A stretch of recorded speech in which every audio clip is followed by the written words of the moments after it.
Snapchat's a big number for a company with no revenues. I mean, this is a valuation equivalent of Electronic Arts or Burger King.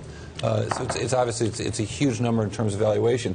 And so you're asking me to make sense of this or say that it's justified, or why would anyone think this is justified? First of all, the deal isn't done yet, but there's two really interesting components.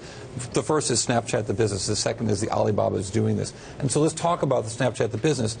Mary Meeker, the former Morgan Stanley analyst who's now at Kleiner Perkins, does this great Internet Trends report every year, and she talked a lot about messaging and the hotness of messaging. Of course, the WhatsApp acquisition, WhatsApp was doing 50, according to her, 50 billion messages a day.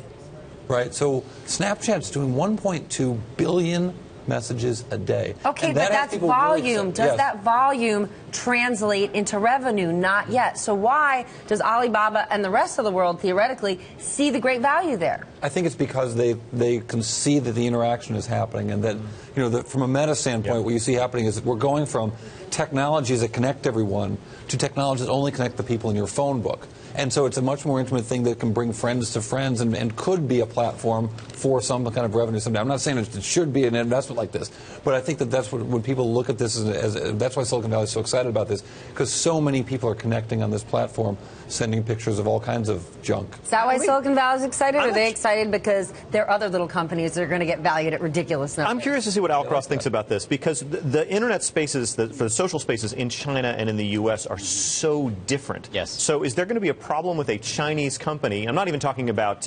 regulations, just in terms of culture, acquiring a U.S.-based social media platform. So that is based entirely on the degree to which they dig in to how the organization is being managed. If they stay relatively hands-off, then I don't think it'll be a problem. But if Jack Ma wants to run Snapchat in the same way in which he ran Alibaba, there are going to be a lot of different hiccups. But think about this in terms of global politics and why the Alibaba portion of this is so interesting. Chinese companies are able to do things in China that U.S. companies are not. Google's not in China. Facebook's not very much in China. People get to it through VPNs and stuff, but not really. So giving a head start to Chinese-based companies that don't have to compete with the likes of Amazon, Facebook, Google, you name it. So if Snapchat becomes a messaging platform that can be used legally in China, suddenly they've got a massive mobile market there that the competitors can't get into by way of an Alibaba investment. It's more valuable to Alibaba than anyone else.